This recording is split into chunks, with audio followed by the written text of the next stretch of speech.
Olá, turma boa! Diogo Silva gravando para o Vencendo Concursos. Acesse o canal do Vencendo Concursos e veja a quantidade de vídeo que o Cristiano está colocando lá. Meu Deus do céu! Esse é o nosso projeto de gravação de fatos relevantes nacionais e internacionais da semana que vai de 30 de março a 6 de abril, hoje, quarta-feira, quando eu estou gravando. Tá? Para quem já está acompanhando, já sabe que tem essa sequência de vídeos gravadas aí semanalmente, né? E é quase como uma historinha. Então, se você está assistindo esse pela primeira vez, depois tente assistir aos outros, porque assim você consegue... Por exemplo, no caso da Ucrânia, tem certas coisas que eu não repito mais porque já está gravado em outros vídeos, senão ficaria muito redundante e não conseguiríamos atualizar sempre aí, né? Mas eu não gosto de muitas delongas, então vamos logo para os slides. Bom, esse gordinho aí sou eu, né? Aí eu tô mais gordinho, mas é a foto. Esses são os meus endereços. @profdiogo é meu endereço do Instagram, Diogo Prof é no Facebook, meu WhatsApp e meu canal do YouTube, tá? Este canal do YouTube é o canal pessoal, é meu, né? Eu gravo para o Vencendo Concursos e por isso sou remunerado, tal, é um contrato de trabalho, etc. E eu tenho o meu canal pessoal, onde o Cristiano me autoriza a divulgá-lo aqui. Lá eu resolvo questões que eu criei. Aqui é só conteúdo, tá? Lá eu gravo vídeos de 15, 20 minutos, onde eu comento questões de atualidades. Se você quiser e puder se inscrever, eu agradeço muito, porque você sabe que essas plataformas, elas exigem que a gente tenha muitos inscritos. Eu não quero virar um rico influencer, não.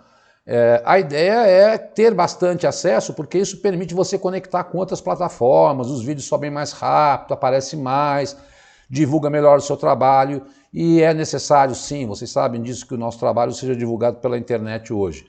Não só o meu, pessoal, mas sobretudo o Vencendo Concursos, e o seu, se você também tiver algum trabalho que você desenvolva. Então, é um merchan, mas não é um merchan no sentido monetarista da coisa, é a ideia de tentar transformar essa conexão entre pessoas com maior intensidade e fazer com que a gente possa se ajudar da melhor forma possível. Então tá aí, ó, semana de 30 a 6 de abril, hoje quarta-feira, vamos logo para a primeira notícia. Muito bem, eu vou ler devagar e vou pontuar algumas coisas aqui, tá? Anistia Internacional afirma que ações do governo federal agravaram pandemia no Brasil. O relatório mundial aponta também o agravamento de violações de direitos humanos no país. Bom, a Anistia Internacional é um órgão internacional, né, que faz levantamentos tal, e ela tem, eu coloquei 4 apontamentos. Eu vou sair do vídeo aqui para a gente poder ler essa notícia com muita clareza. Os grupos historicamente mais vulneráveis são de longe os mais afetados, evidente, mulheres negras, né? A Anistia Internacional citou a CPI, que mostrou ações descoordenadas e ineficientes por parte do governo federal. Ela afirmou que 120 mil mortes poderiam ter sido evitadas até março de 2021. Segundo ponto que a Anistia Internacional apresentou. Além da pandemia, mais da metade da população enfrentou insegurança alimentar em algum nível. A fome afetou 9% dos domicílios, aproximadamente 19 milhões de pessoas. Entre as comunidades quilombolas, indígenas e ribeirinhas, o índice é maior, 12%. Quero te dar uma informação. Hoje no Brasil, 120 milhões de pessoas não tomam café, almoçam e jantam como deveriam. Não é só devido à pandemia, não é só ao governo federal, são várias questões, é um modelo econômico brasileiro que já vem se arrastando aí há 10 anos sem crescimento econômico, é uma guerra da Ucrânia, são chuvas, né, crise hídrica, tudo isso só fez agravar ainda mais a miséria do nosso povo. Deixa eu sair daqui. O documento também diz que, segundo a USP, a redução de auxílio emergencial levou mais pessoas a viver na pobreza. Mulheres negras são as mais afetadas.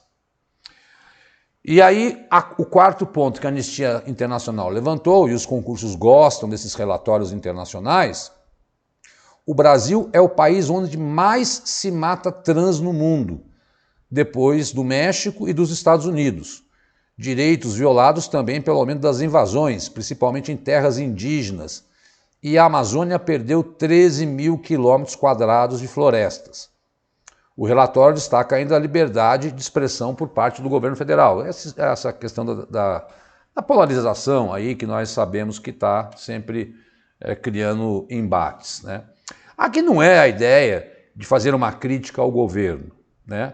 Você sabe que você tem que ouvir o lado bom, o lado ruim. Em atualidades você tem que ser o isentão, eu sempre digo isso, né? Porque a prova não vai ter essa tendência de pedir para que você faça críticas, a menos que seja uma redação. Mas é importante saber esses documentos internacionais e que estão fazendo relatórios sobre o Brasil, né? Covid, e se veja, fala de população trans, fala de insegurança alimentar, né? Fala de desmatamento da Amazônia, enfim. É um relatório bem abrangente, que saiu a semana passada. E eu queria comentar ponto a ponto com vocês, porque isto também já cria uma questão em cima desse relatório, que é super importante. Muito bem. Outra polêmica aí.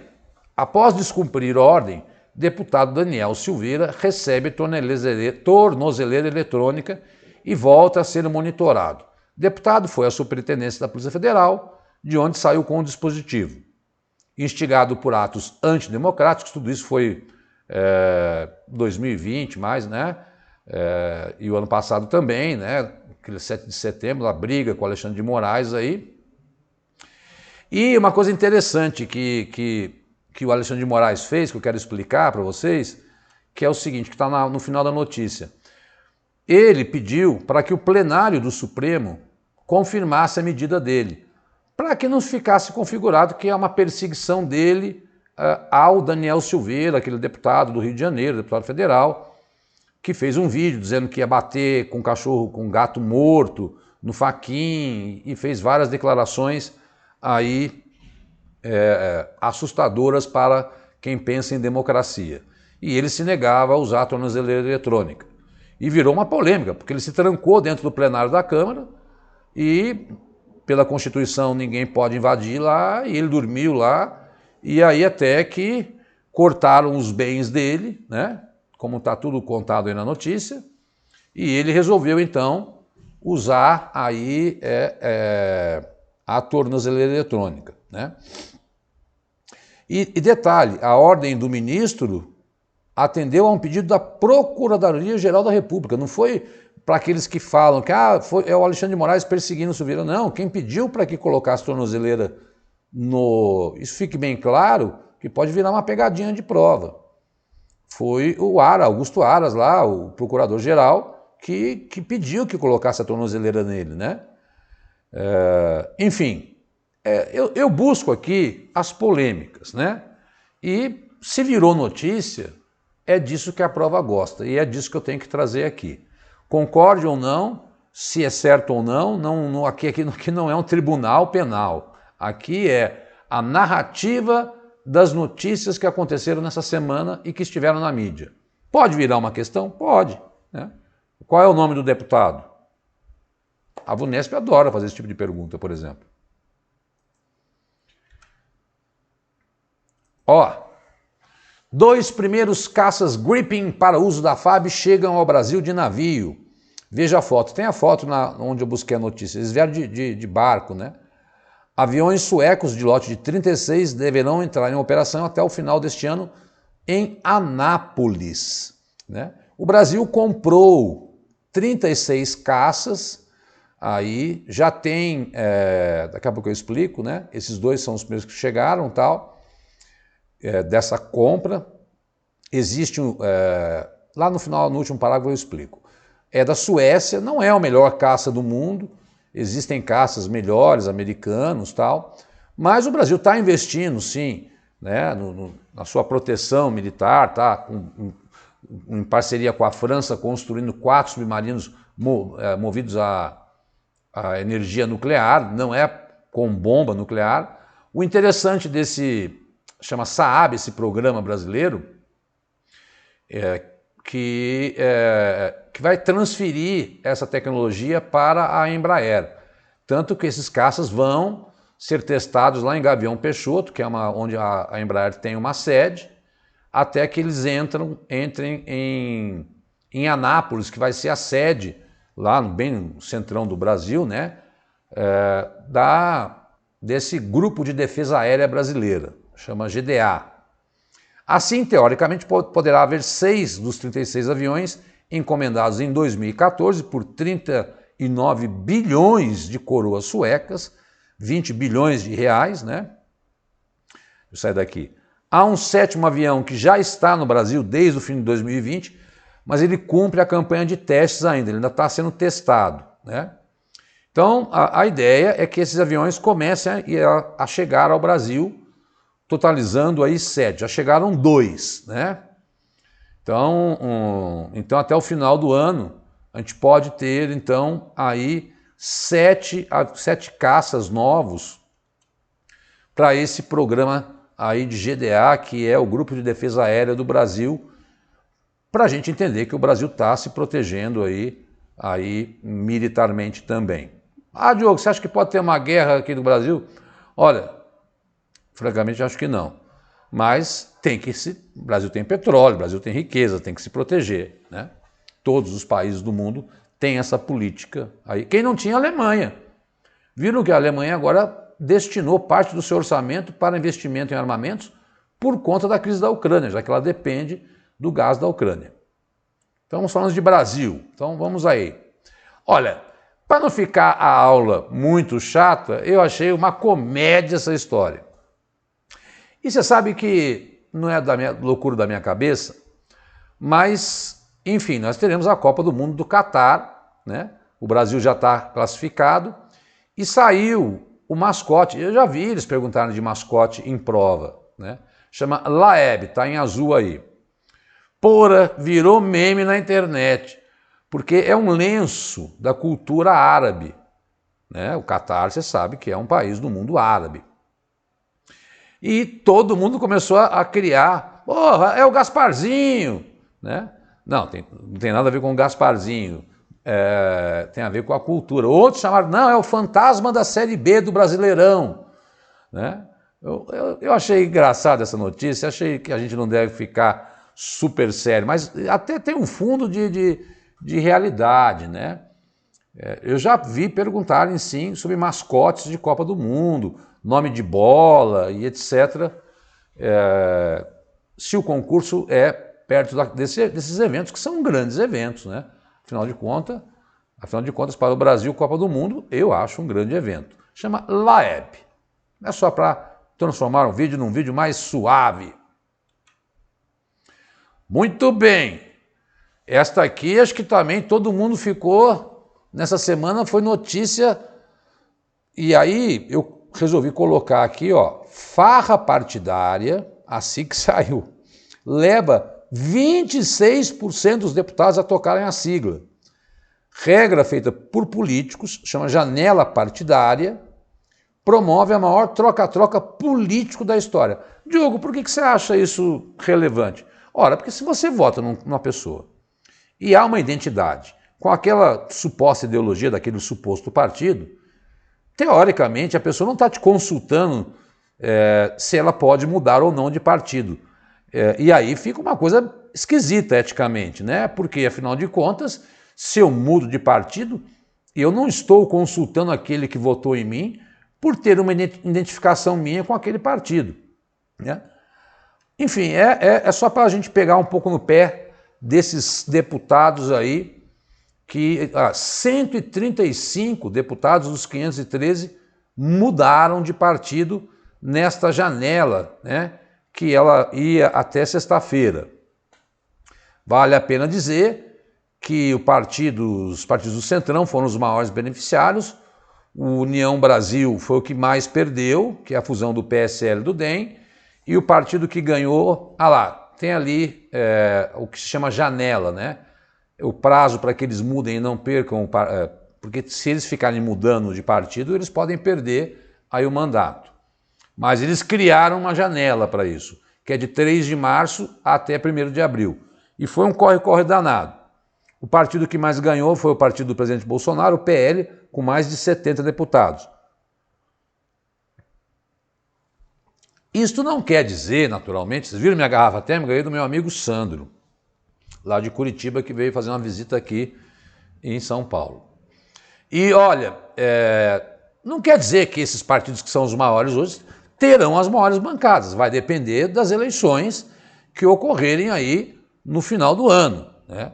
Então, ter uma maior bancada é óbvio que a gente sabe que o partido vai ter muita verba, vai ter muita emenda para que ele construa no seu berço partidário e tal, porque em ano eleitoral nós sabemos que essa prática é muito comum. Para você, concurseiro, é legal entender o quê?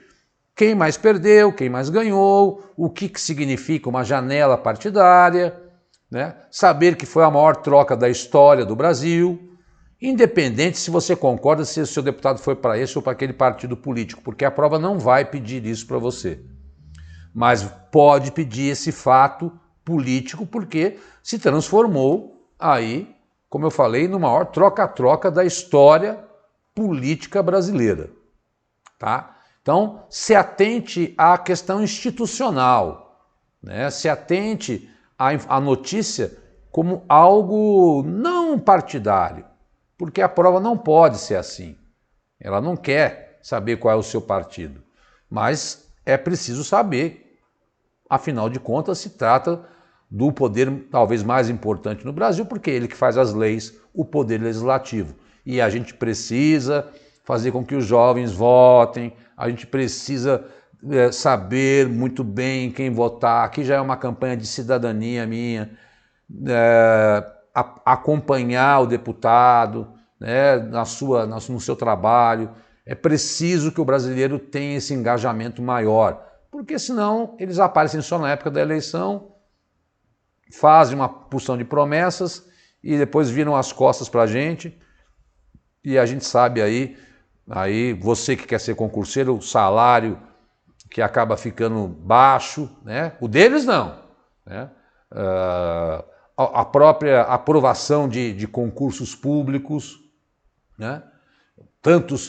Outro dia eu vi aí que tem 20 mil cargos comissionados. Ora, esses cargos poderiam todos ser o quê? Se esses caras fazem a lei e falam, não vai ter comissionado, vai ter gente de carreira, como é em todo o país do mundo, abre vaga para você, né? E aí é chance sua, naturalmente, de entrar na carreira pública. Isso é que eu acho que a gente tem que ficar atento até na própria votação. Bom, então vamos para o próximo. Aqui eu coloquei um quadro onde eu acho que você guarda os mais interessantes aí. Braga Neto, ele saiu, então houve uma troca de ministro também, porque é possível que ele seja o vice-presidente. A Damares, né, saiu, e agora ali está a Amapá, mas hoje saiu a notícia que não, ela se filiou ao Distrito Federal.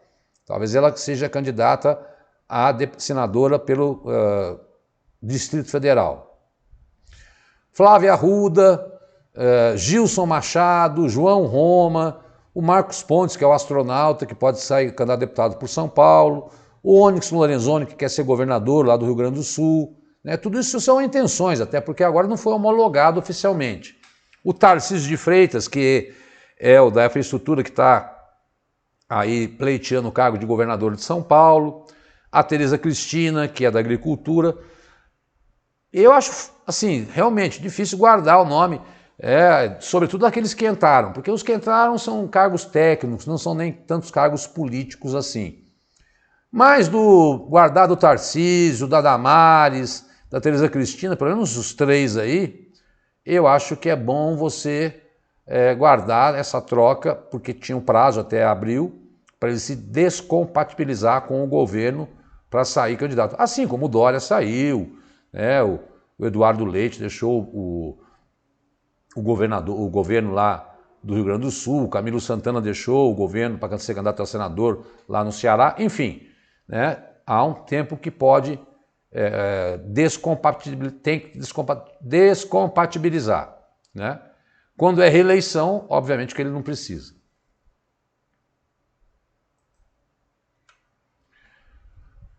Aí, governo deixa de exigir teste de Covid para quem chega ao país. Quarentena também foi extinta. A apresentação do comprovante de vacinação continua sendo necessária. Ou seja, chegou no Brasil, mostrou o comprovante de vacinação,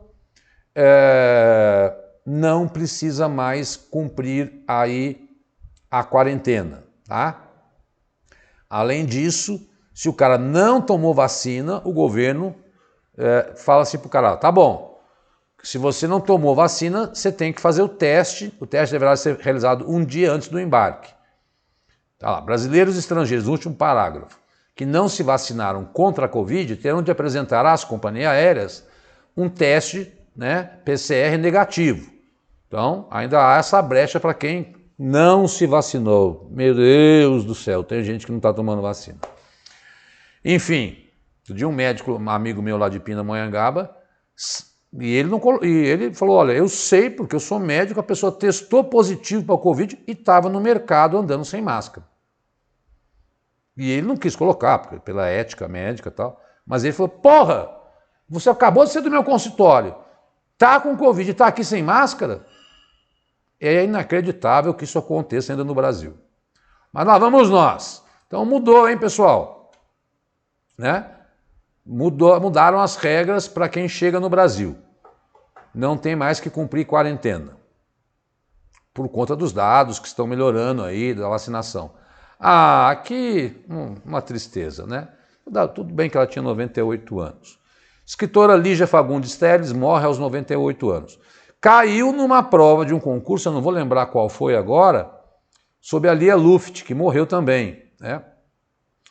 A Lígia, olha que intimidade, eu não a conheci, mas quem não tombou com um conto seu nos livros de português, nos bancos da escola do ensino fundamental ou médio? Qualquer um de nós já tenha lido um dos seus grandes romances aí, depois lá embaixo eu cito alguns. Ela explodiu na década de 70, mas ela ganhou o prêmio Jabuti, que é o prêmio da literatura brasileira, em 66, 74 e 2001, e ganhou o maior prêmio da língua portuguesa, dos países que falam português, que é o prêmio Camões, lá de 2005. Tá? Faleceu aos 98 anos aí, Lígia, que tem lá embaixo algumas das obras mais importantes. Ela ocupava a Academia Brasileira de Letras, né? Outro dia também caiu, que o Gilberto Gil assumiu, que a Fernanda Montenegro assumiu, e agora vagou a cadeira dela. Baile Verde, Meninas, Seminário de Ratos, são alguns dos livros de Lígia Fagundes Telles, uma das maiores mulheres da literatura brasileira, a julgar pelos próprios prêmios que ela recebeu. Infelizmente, não é um obituário, mas nós temos que aí trazer para você, porque isso acaba aparecendo em prova. Aqui eu sofro um pouco para falar disso, porque eu sou de humanas, mas essa notícia me parece ser, para o campo da ciência, uma notícia muito importante. Cientistas sequenciam, e agora já passo mais para o mundo, o genoma humano completo pela primeira vez. Novas pesquisas introduzem 400 milhões de DNA. Bom, ou seja, eles tinham mapeado 92% do nosso genoma, que é o nosso DNA, do que a gente é feito. Olha lá em roxo, eu vou até sair daqui. O que significa esta notícia? O genoma completo permitirá aos cientistas analisar como o DNA difere entre pessoas e se essas variações genéticas desempenham um papel em doença. Conhecer variações genéticas pode permitir que médicos personalizem melhor os tratamentos, diz esse pesquisador. Bom, então por que eu coloquei a notícia aqui, Diogão? Porra, porque se eles sabem agora o nosso DNA todinho, do que a gente é feito, eles podem e vão conseguir melhorar determinados tratamentos para determinadas doenças. Lógico que vai demorar 10 anos para que todo mundo consiga fazer esse teste aí e mapear, porque é caro pra caramba fazer isso aí. Mas em breve a ciência conseguirá ter acesso ao nosso DNA e dizer, olha, esse remédio aqui é mais eficiente para essa doença. Notícia legal, né? Bacana. Bom, Estados Unidos que diz que agora vão começar a chegar mais para perto da Ucrânia, né? E é uma história muito louca. A enorme reserva de petróleo em caverna nos Estados Unidos que será liberada em quantidade inédita. O Biden anunciou que vai retirar 180 milhões de barris de suas reservas. Lá eles revelam 700 milhões de barris de petróleo. Os americanos sempre foram muito espertinhos. O que eles fazem? Eles guardam petróleo para eventuais crises e compram dos outros, né? E é legal você entender uma coisa, cuidado. Os Estados Unidos é o maior produtor de petróleo, mas não é o maior exportador, porque ele produz e consome muito, né? O maior exportador é a Arábia Saudita. E a maior reserva de petróleo do mundo está na Venezuela. Eu fui ler sobre essa reportagem. Sabe onde é que eles guardam esses barris de petróleos? Em cavernas que são formadas por sal. Porque o sal não interfere na qualidade do petróleo. Então são verdadeiras cavernas, acho que é no Texas, quer ver onde é que está essas cavernas? Louisiana e Texas. Onde os americanos compram o petróleo dos outros, acabam com o petróleo dos outros, mas os deles eles garantem lá por algum tempo. Pra você ter uma ideia, o Brasil vai chegar a produzir 3 milhões de barris dia.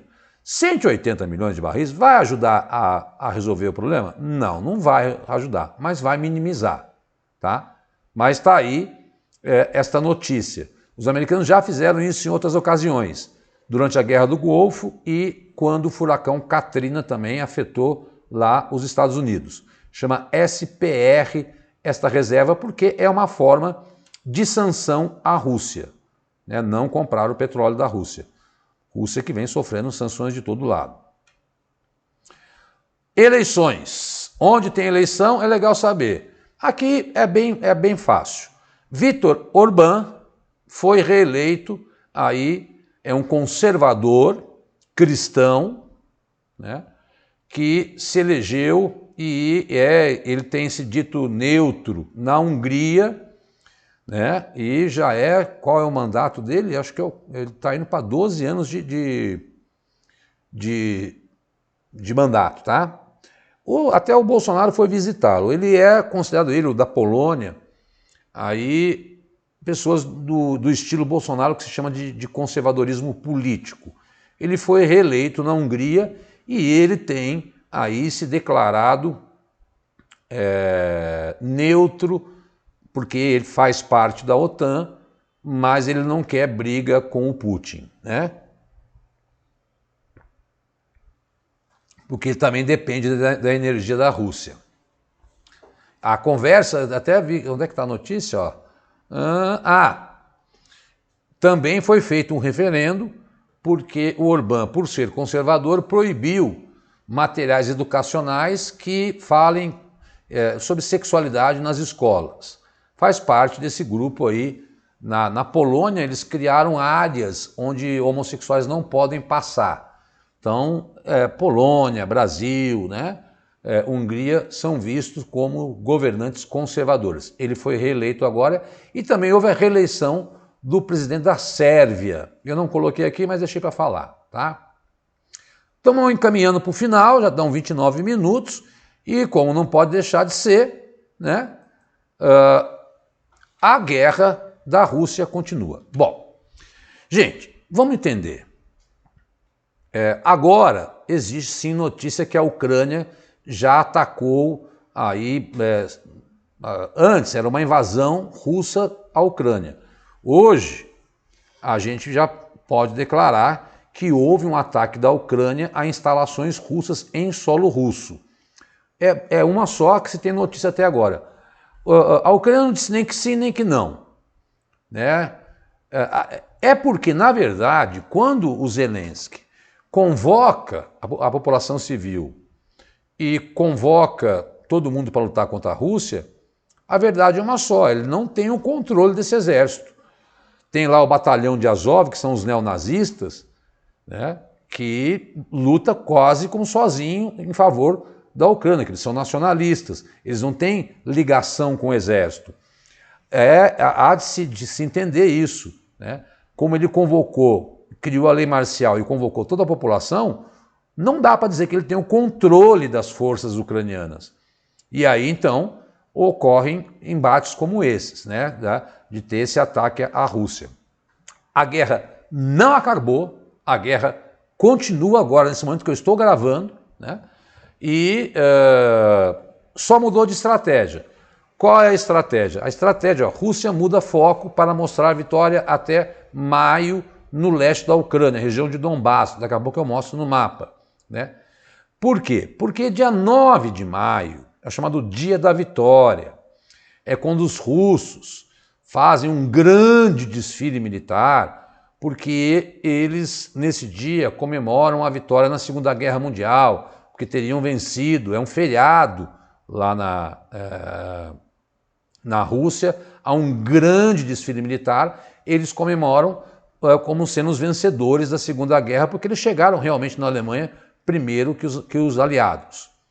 Então a ideia que alguns analistas estão dizendo é que o Putin vai mudar um pouco de estratégia e até abandonou algumas cidades, Mariupol não, mas ele quer a região separatista de Donbass, que é Donetsk e Luhansk, né, que é Donbass.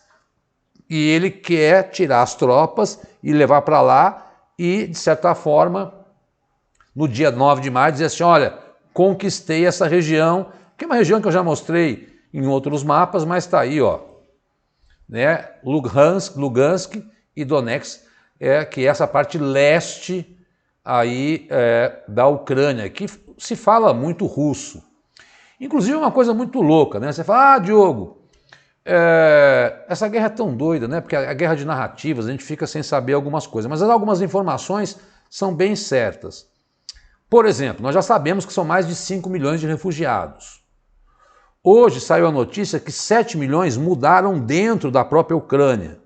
Então, entre refugiados que saíram, que foram para a Polônia principalmente, e pessoas que estão dentro da Ucrânia mudando, deram 12. Mas existem 300 mil ucranianos que foram para a Rússia, que se identificam mais com a Rússia do que com a Ucrânia. Então é legal você ter essa noção, né? Que não é toda a Ucrânia, sobretudo essa região aí de Luhansk e Donetsk, ela tenta ser mais pró-Rússia, né? Mas a maioria do país, da Ucrânia, que tem 42 milhões, aí é mais pró-Ocidente. Mas é bom saber que a estratégia russa agora é avançar por esse leste aí. Eles não conseguiram dominar a cidade de Kiev, que eles falam que é Kiev em ucraniano, né? Bom, então esta é a mudança aí na guerra, a gente vai atualizando a guerra conforme as coisas vão rolando.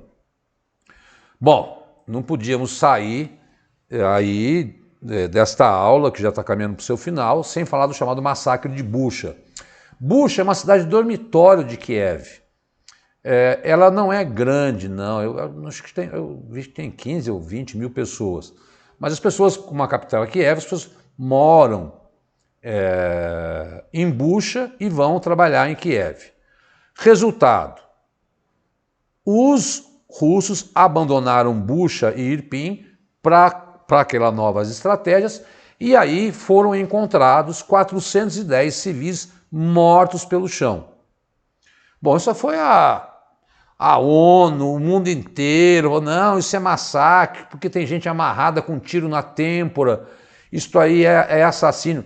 Ora, não pense vocês que os ucranianos, quando pegam soldados russos, também não cometem atrocidades, cometem sim, tortura e tal. É dos dois lados, guerra é guerra. É assim que se tem que pensar, né? É óbvio que a gente sabe que a Rússia tem cometido uma destruição material concreta né, não só de bases militares, mas também de civis. Agora, chocou o mundo, sem dúvida nenhuma, essas cenas, que eu até vou colocar aqui, né, de civis mortos, tá aí, ó. Depois eu mostro, espera aí, deixa eu voltar. O que aconteceu em Bucha, né, essa história de 20, os russos abandonaram e apareceram 410 civis mortos. Aqui é um texto mais para que depois você leia com calma, dá um pause, porque os russos negam, dizem que foi uma montagem feita por Londres e por Hollywood, mas aí os americanos dizem que aqueles corpos já estavam ali, né? Mesmo antes da saída dos russos. Enfim, tá aí, esse aqui é tiro na nuca, é dessa entidade Human Rights Watch, que está dizendo que Putin cometeu crime de guerra e alguns falam em genocídio. Porque genocídio é quando você mata uma etnia, né? Como foi o caso dos judeus aí, lá na Segunda Guerra Mundial. E aqui, crime de guerra é quando você pega um prisioneiro de guerra, né? E pega um prisioneiro de guerra e alguns trocam. Agora, quando você pega e mata civil dessa forma, é entendido como crime de guerra e aí vai para o Tribunal Penal Internacional que julga pessoas. Óbvio, quem é que vai capturar o Putin para julgá-lo e prendê-lo? Eu duvido, né? Mas esse massacre de Bucha, eu resolvi colocar bastante texto sobre ele, porque chocou o mundo. E lá, para o Volodymyr Zelensky, há indícios graves de genocídio, como eu já falei. Tá aí a imagem, se você não gosta, mas rodou o mundo e aqui é triste ver isso. Mas enfim, não vou ficar muito tempo, é só para você observar que realmente existe essa cena de civis mortos aí lá. Se foi feito pelos ucranianos ou pelos russos, vai entrar na famosa guerra das narrativas, né? Um acusa o outro, porque em guerra assim acontece. Bom, a Rússia vem sofrendo sanções econômicas, né? É a maior, mais que o Irã hoje, e a guerra continua. Só está mudando de estratégia. Quando vai acabar a guerra? Quem vai ser o culpado? Só a mãe de Ná para responder isso. Aqui não dá. Aqui a gente vai fazendo semanalmente, contando os episódios. Nessa semana mudou a estratégia e houve o massacre de Bucha. A ONU não consegue por conta do veto que eu já falei que a Rússia tem esse direito no Conselho de Segurança. Bom, esse era o último slide. Aqui vou começar agora a falar de uma coisa que eu acho muito importante, que são os livrinhos de atualidades que o Cristiano me autorizou a fazer meu merchan aqui, é meu jabá mesmo. O livro 1 é o azul, o livro laranja é o 2, o livro preto é o 3, o livro azul e o livro 2 tratam de atualidades de 2021, que sempre tenho dito, editais de prefeitura, de governo estadual, de governo federal, são idênticos. O que eu fiz? Percebendo isso, eu percebendo que não tem questão porque você não pode pegar a questão anterior, eu, com meus 20 anos de atualidade, acho que aprendi alguma coisa dando aula. Comecei a criar questões a partir dessas notícias, né? E são todas questões comentadas. É aí que eu acho que está o grande charme do livrinho. Eu falo para as pessoas, leiam um comentário. E aí já está no livro 4, que saiu agora em março. O que significa dizer que nós temos 400 questões, 200 de Brasil e 200 de mundo, aí para estudar atualidades com comentários. Não existe esse material no mercado, por isso eu criei. Como é que eu faço para adquirir? Deve ter aí em cima um card onde tem lá no Hotmart, se alguém quiser comprar por lá. Caso contrário, entre em contato pelo meu WhatsApp, 11 999 82 14 13.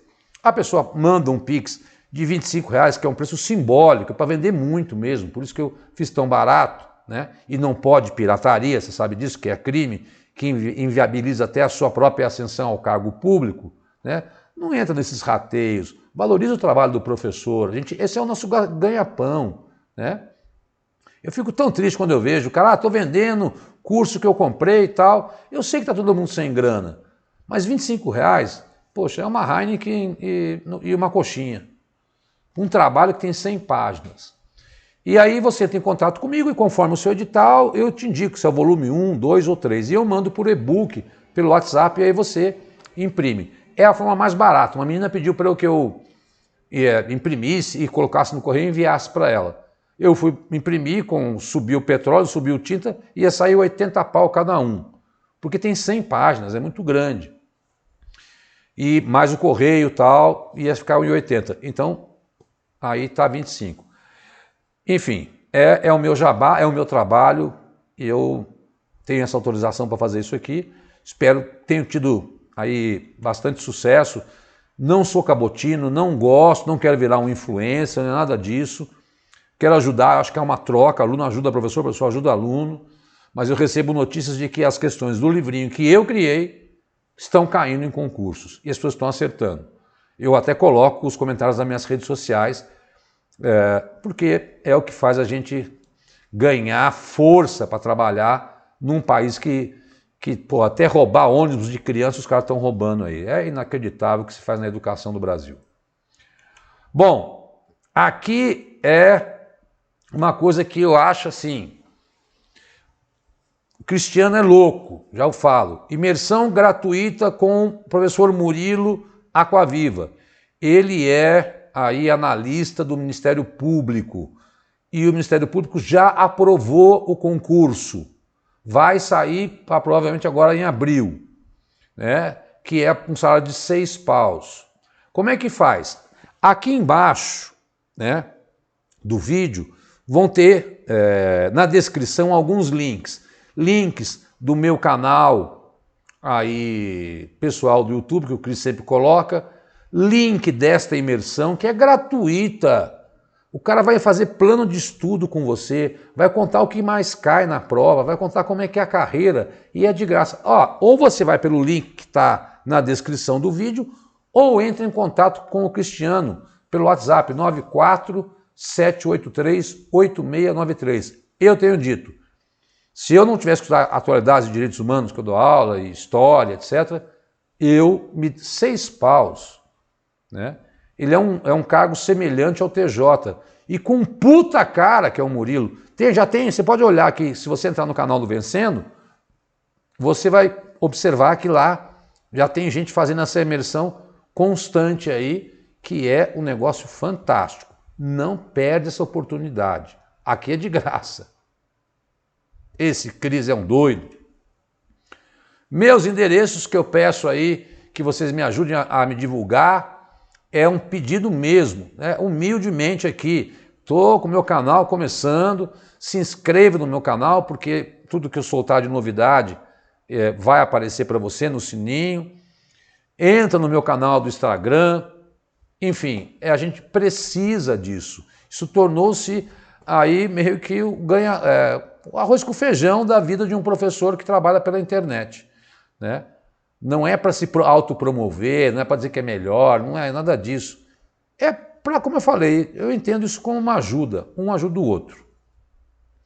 E por fim, os endereços do Vencendo Concursos, o canal que mais oferece vídeos gratuitos de todas as disciplinas, de todos os concursos municipais e estaduais. Entra lá para você ver, se você vai achar que eu estou mentindo. Eu mesmo gravo conteúdo gratuito toda semana. Sou remunerado pelo Cris para divulgar aí o Vencendo Concursos, mas não tem só eu. Puta que pariu, o que tem de professor bom. E o próprio Cris, que é maravilhoso. Então, se você tem essa oportunidade, não precisa ficar fazendo rateio, aquelas coisas loucas, não. Vai no Vencendo, que lá você vai ter aí essa coisa. Lógico, tem os cursos completos, que aí você paga, aí você vai ter PDF, vai ter exercício, vai ter material mais completo. Não é uma ONG o Vencendo, mas ele tem muita coisa gratuita e de qualidade. Já consumi muito tempo. Essa foi a semana de 30 a 6. E termino ela meio puto, porque acabei de ver que o Bolsonaro vetou a lei Paulo Gustavo, né? Vamos ver se derrubam o veto dele, que é aquela lei que incentivava aí a cultura. Mas eu prometo falar disso na próxima semana, tá? Como eu já tinha selecionado esses assuntos, achei que acrescentá-lo ficaria muito longo. Fiquem com Deus, um forte abraço. Concursos saindo um atrás do outro, prefeitura, Banco do Sergipe, GCM de São Paulo, Metroford de Fortaleza, Prefeitura de Jundiaí. Meu Deus do céu! Eu estou conversando com o Brasil inteiro, na hora que o pessoal pedindo livrinho, né? Fiquem com Deus, muito obrigado pela atenção e até a semana que vem, se Deus quiser, com mais notícias. Tchau, tchau!